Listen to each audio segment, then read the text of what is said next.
Dhule express news मध्ये आपलं स्वागत। पाहूया आजच्या काही ठळक घडामोडी। धुळे तालुक्यातील आर्वी येथे अपघात, मोटरसायकल स्वार 2 जण जागीच ठार, 1 जण जखमी। संतप्त जमावाकडून रास्ता रोको करण्यात आला। लाल दिवा गाडीला नसल्याने जिल्हाधिकारी राहुल रेखवार यांच्या गाडीवर संतप्त जमावातील एकाने दगड फेकल्याने काच तडकला। संतप्त जमावास पोलीस अधीक्षक सिंगम साहेब, विश्वास पांढरे साहेब यांनी शांतता राखण्याचे आवाहन केले। सदर घटनेवेळी शासकीय अधिकारी, पोलीस कर्मचारी, पोलीस यंत्रणा घटनास्थळी ताबडतोब दाखल झाले व शांततेचे आवाहन करण्यात आले। मुंबई महामार्गावरील राष्ट्रीय महामार्ग क्रमांक 3 हा आर्वीकरांसाठी डेथ पॉइंट ठरत असल्याचे समजते। या महामार्गावर गेल्या वर्षभरात अनेक अपघात झाल्याने त्यात मोठ्या प्रमाणात ग्रामस्थांनी आपले प्राण गमावले आहेत। त्याचप्रमाणे आज सकाळी देखील झालेल्या ट्रक आणि मोटरसायकलच्या अपघातात आर्वी गावातील दोघांचा मृत्यू झाला। घटनेनंतर संतप्त ग्रामस्थांनी महामार्गावर रास्ता रोको केला। यावेळी तेथून मार्गक्रमण करणाऱ्या जिल्हाधिकारी साहेबांच्या वाहनावरही ग्रामस्थांकडून दगडफेक करण्यात आली। त्यातून संताप व्यक्त करण्यात आला। मात्र जिल्हाधिकारी रेखावार साहेब यांनी हा विषय प्रतिष्ठेचा न करता लागलीच गाडीतून उतरून ग्रामस्थांची समजूत काढली व जिल्हाधिकारी रेखावार स्वतः गाडीतून उतरल्याने ग्रामस्थही शांत झाले। यावेळी श्री राहुल रेखावार, जिल्हाधिकारी साहेब, SP पोलीस अधीक्षक सिंगम साहेब, विश्वास पांढरे साहेब यांनी ग्रामस्थांसह नॅशनल हायवेच्या अधिकाऱ्यांशी चर्चा करून हा प्रश्न तातडीने कसा सोडवता येईल याबाबत सखोल चर्चा केली। सदर वेळेत ग्रामस्थांकडून जिल्हाधिकारी व SP साहेबांना निवेदन देण्यात आले। आर्वी पोलीस चौकीपासून आनकवाडी फाट्यापर्यंत उड्डाण पूल बनविणे, अपघातातील मृत व्यक्तींना आणि जखमी व्यक्तींना टोल प्लाझा कंपनीकडून आर्थिक मदत मिळावी, रस्त्यावरील पथदिवे चालू करावे, येथील पोलीस चौकी बंद असते तीही चालू करण्यात यावी व 24 तास पोलीस कार्यरत करावेत, अशा विविध मागण्यांचे निवेदन जिल्हाधिकारी रेखावार साहेब व SP विश्वास पांढरे साहेब यांना देण्यात आले। यावेळेस SP विश्वास पांढरे साहेब यांनी ग्रामस्थांशी बोलून अपघातानंतर जिल्हाधिकारी साहेबांचा निरोप मिळताच ते येथे घटनास्थळी दाखल झाले। सकाळी मुंबई महामार्गावरील आर्वी गावाजवळ MH18 AG 4918 या मोटरसायकलला समोरून येणाऱ्या MH18 BG 1015 या ट्रकने जोरदार धडक दिली व 100 फुटापर्यंत या दोघांनाही गाडीसहित ओढत फरफटत नेले। यात हिरालाल बारकू मासुडे, लक्ष्मण भिला गवडी या दोघांनाही पैकी हिरालाल मासुडे वय 38 हे जागीच ठार झाले, तर लक्ष्मण भिला गवडी यांना उपचारादरम्यान घेऊन जात असताना त्यांचाही मृत्यू झाला। संतप्त जमावाकडून जवळजवळ तब्बल 3 तास रहदारी बंद, रास्ता रोको करण्यात आला। गाड्यांच्या मोठ्या रांगा लागल्या होत्या।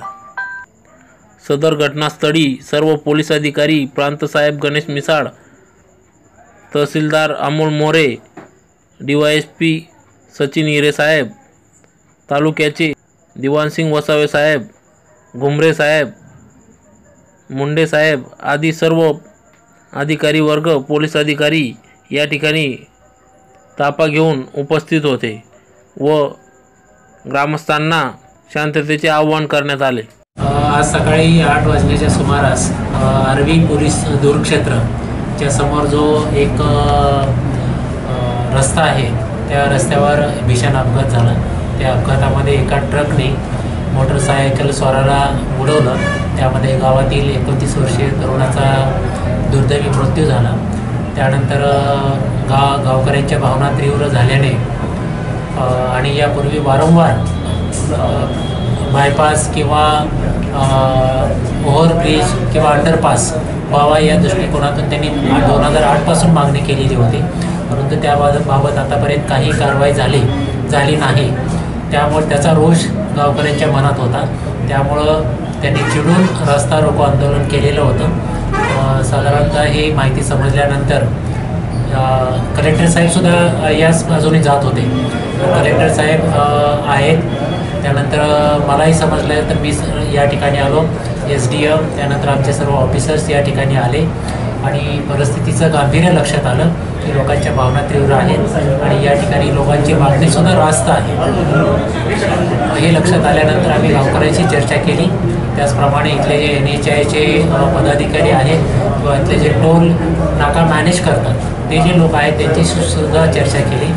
तर त्यांनी असं सांगितलं की या ठिकाणी 6 लेन रोडचं एक डिटेल प्रोजेक्ट रिपोर्ट तयार करण्याचं काम चालू आहे आणि त्या कामामध्ये या ठिकाणी अंडरपास किंवा ओव्हरब्रिज किंवा या गावातून बायपास असं लॉंग टर्म सोल्युशन काढण्याचा त्यांचा प्रयत्न चालू आहे. लवकरच ते होईल.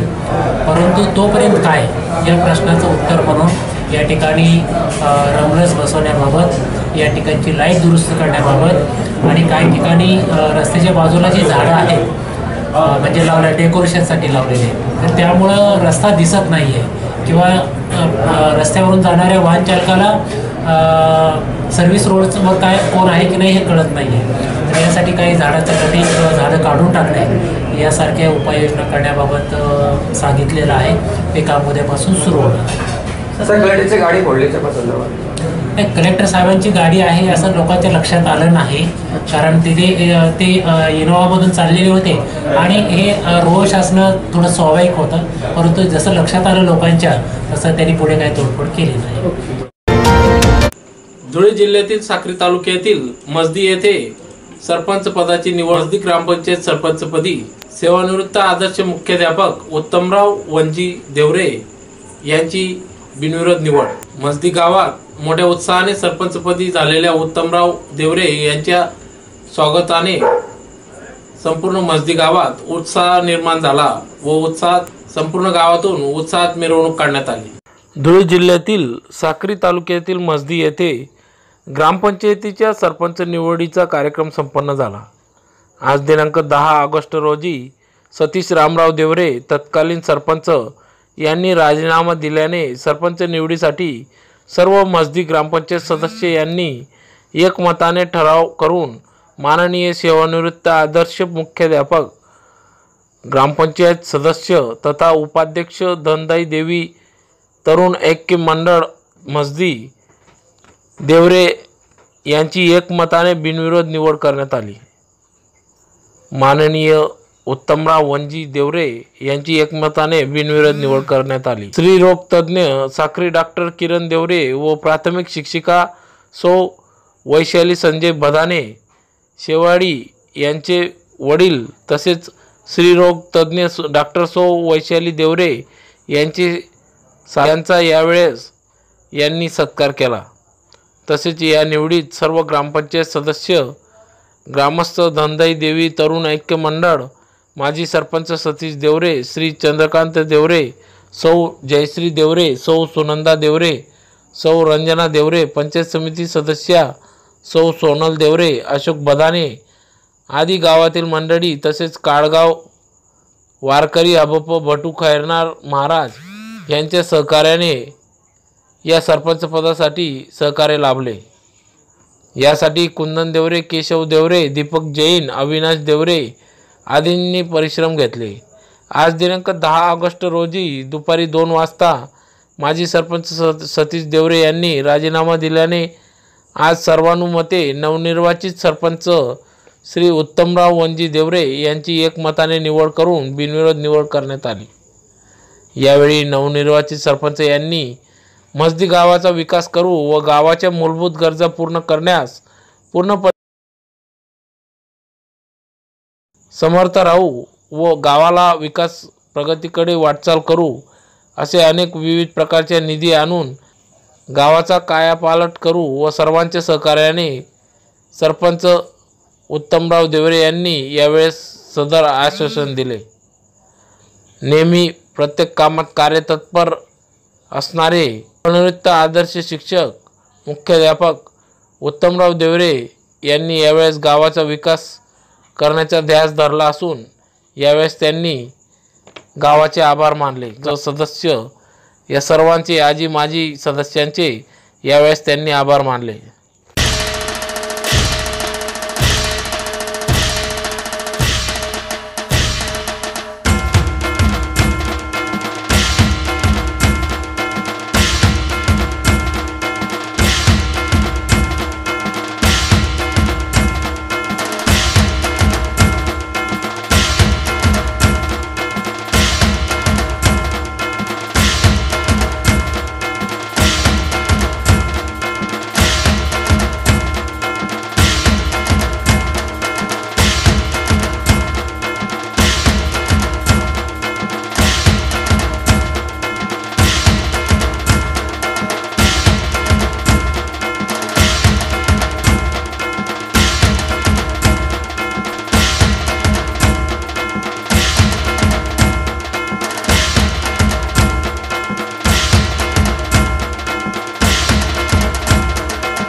या सरपंच निवडीसाठी निवड झाल्यानंतर इथं बापूंच्या सत्कारासाठी जमलेले सर्व ग्रामस्थ, माझे सर्व ग्रामपंचायती सदस्य,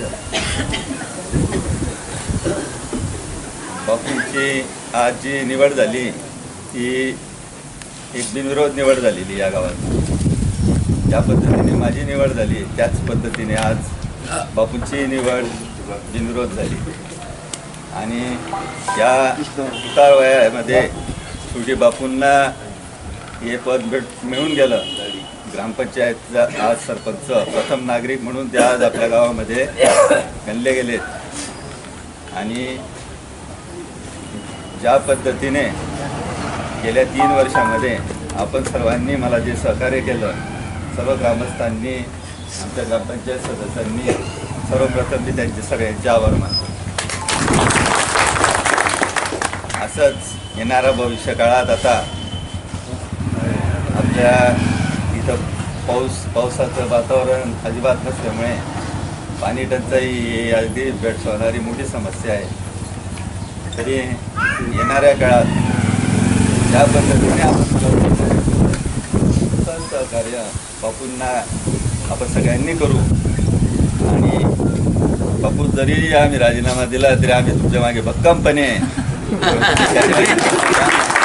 सगळं सांभाळायला आम्ही आहे तिथं. आणि जेवढं आपल्याला बापूंना सहकार्य करता येईल तेवढं सहकार्य करा. कारण येणारे दिवस हे जरा बिकटच राहतील. त्यामुळे जरा बापूंवर एकदम अंगावर जायचं काम करू नका.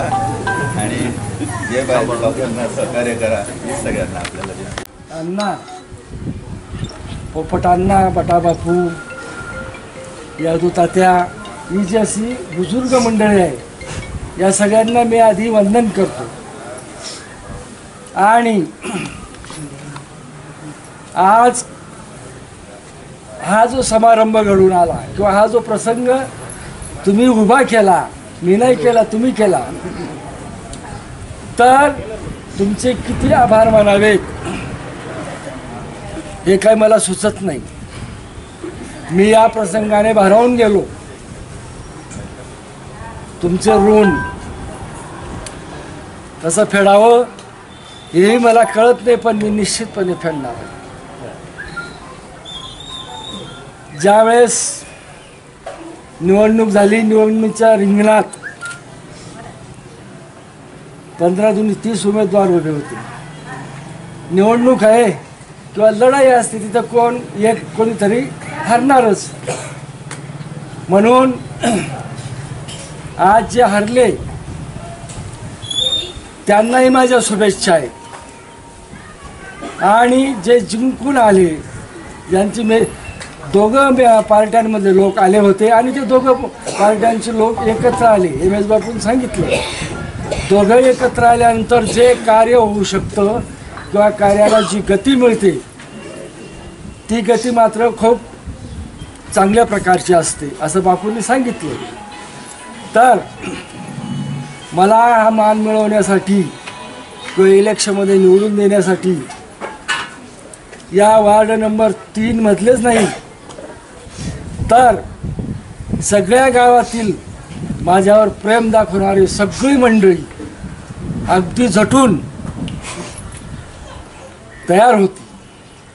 माझ्या वार्ड नंबर 3 मधले तरुण जे होते, उदाहरणार्थ मनू आबा, संजू दादा, गोपाळ भाऊसाहेब, नाही का, बंडू, गुलाब, पंकज, असे अनेक नावं घेण्यासारखे आहेत. काहींची नावं घेतली गेली नाही, म्हणजे राग घालू नका बरं का. तर या सगळ्यांनी, कारण ते यांच्या आड आले म्हणून माझं लक्षात आलं. तर मी तर असं म्हणतो, सगळ्या गावाने माझ्यावर खूप प्रेम केलं, सगळ्या गावाने प्रेम दाखवलं. वार्ड नंबर 3चं प्रेम तर वाखाणण्यासारखेच आहे, परंतु सगळ्या गावाने जे प्रेम दाखवलं, पोक्त मंडळींनी, तरुणांनी, चंदूआबासारख्या गटनेत्यांनी, या सगळ्यांनी नंतर प्रेम दाखवून आजसुद्धा मला बिनविरोध सरपंच केलं. कोणी केलं? तुम्ही प्रेम दाखवलेल्या या लोकांनी एकजूट केली, 15च्या 15 लोकांनी, आणि एकजूट करून गंगाराम आबा, सतीशराव साहेब, कुंदनाबा, बंडू शेठ, नंतर विपिन तात्या आणि अजून निवडलेल्या सदस्यांचे पालक या सगळ्यांनी खूप प्रेम करून मला सांगितलं तुम्ही काही बोलायचं नाही, आम्हाला करायचं आहे, तुम्ही स्तब्ध राहा. त्यांनी जे सगळं घडून आणलं आणि करून टाकलं. म्हणून आजच्या प्रसंगी मी एवढं सांगतो, माझ्याच्याने जेवढं करता येईल पंचायतीमध्ये काम, ते मात्र त्या कामाच्या वेळेला रावसाहेब, कुंदनाबा, बंडू शेठ, हे विपिन तात्या वगैरे ही जी मंडळी आहे, केशव आहे का, ही मंडळी मात्र बरोबर पाहिजे. कारण काम एकट्याने होत नाही, संघटनेशिवाय काम होत नाही. म्हणून संघटना महत्त्वाची आहे आणि ते करतीलच. म्हणून काय जे जे काम असेल, जे जे काही करायचं असेल, या सगळ्यांनी मला सहकार्य करावं, तुम्हीही वेळोवेळी सहकार्य करावं आणि आपल्या गावासाठी मला काहीतरी करण्याची जी संधी दिली, ती संधी फार सुकर आहे. त्या संधीचा लाभ आपल्या गावाला मिळेल असं मी तुम्हाला अगदी मनापासून सांगतो. आणि तुम्ही हे जे आले, सत्कार केला, याबद्दल मी तुमचा शतशः ऋणी आहे. जय हिंद. या होत्या आजच्या काही ठळक घडामोडी. पाहूया पुढील बातमीपत्रात. तोपर्यंत पाहत राहा धुळे एक्सप्रेस न्यूज, प्रतीक्षा झटपट बातमीची. जय मल्हार.